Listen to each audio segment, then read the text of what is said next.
Welcome to the Star Wars Chronicler, and we are here to discuss the fact that at the end of The Last Jedi, Rey doesn't have a lightsaber, or at least that is what is suggested. Now many might think she will somehow rebuild Luke's blue saber, or that she might even find his Return of the Jedi saber, the green one. But what if instead she crafted her own lightsaber from what she learns in the Jedi texts that she now has on the Falcon? Now please know this is pure speculation and we have no idea what she'll wield in episode 9. However, we can try and predict what she might use and have some fun with it. When I first saw Rey's concept art, she always wore light greys with little variation. Now this makes her blend in and seem almost unimportant. But when she uses a lightsaber, it is immediately center stage, and it will reflect off of her outfit. The great thing about this rather dull palette is that pretty much any color will be complementary, in my opinion, which makes for some interesting saber color combinations. Now what we know from the first two films is that she used Luke's original blue saber, which is now quite synonymous with her. Now I love the old canon, which is now known as Legends, and the idea that a saber color crystal was very important in determining what kind of Jedi or dark side user one was. So for instance, a blue lightsaber would indicate a Jedi Guardian, which is more of a defender and leads towards saber techniques, with a single hilt lightsaber usually, and doesn't so much rely on force abilities, though they obviously still use force abilities when the need suits them, but usually are not as potent in the force as some of the other schools of the Jedi. So Obi-Wan is a Jedi Guardian in this case. A Jedi Consular would use a green single hilt lightsaber and would usually specialize in the use of the Force, sometimes acting as diplomats or ambassadors.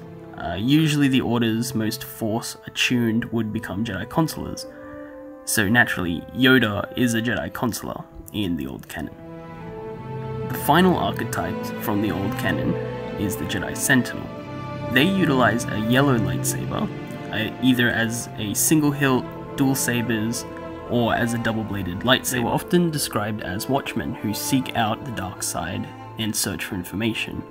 They are usually in the shadows and are the reason that you don't see many of them, because they were very few in number. They often were between the two schools, being good at force abilities and saber combat, but rarely the best, striking a good balance. Basta Lashan is a Jedi Sentinel, for instance.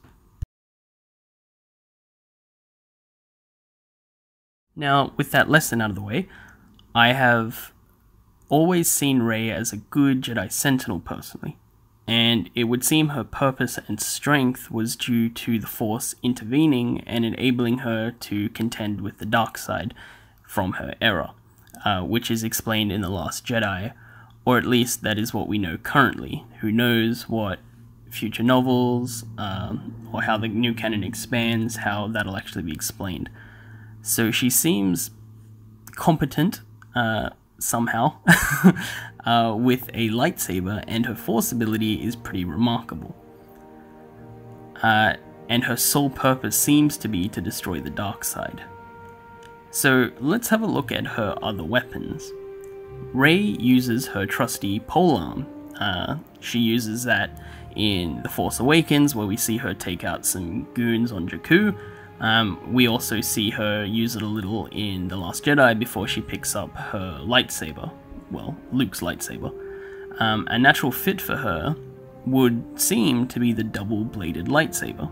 Now, again, this is all my opinion. I'm going to have some interesting images to show, and the one you're looking at now is actually from a mod for Battlefront 2. Yeah, that Battlefront 2, but they actually swapped out her model with Maul and changed her change the lightsaber color, which obviously produces this rather interesting creation. I would really like to hear your comments and opinions about what Rey will use in Episode 9. Subscribe if you liked the video, as there will be more from a copyright infringement far, far away. Thank you very much.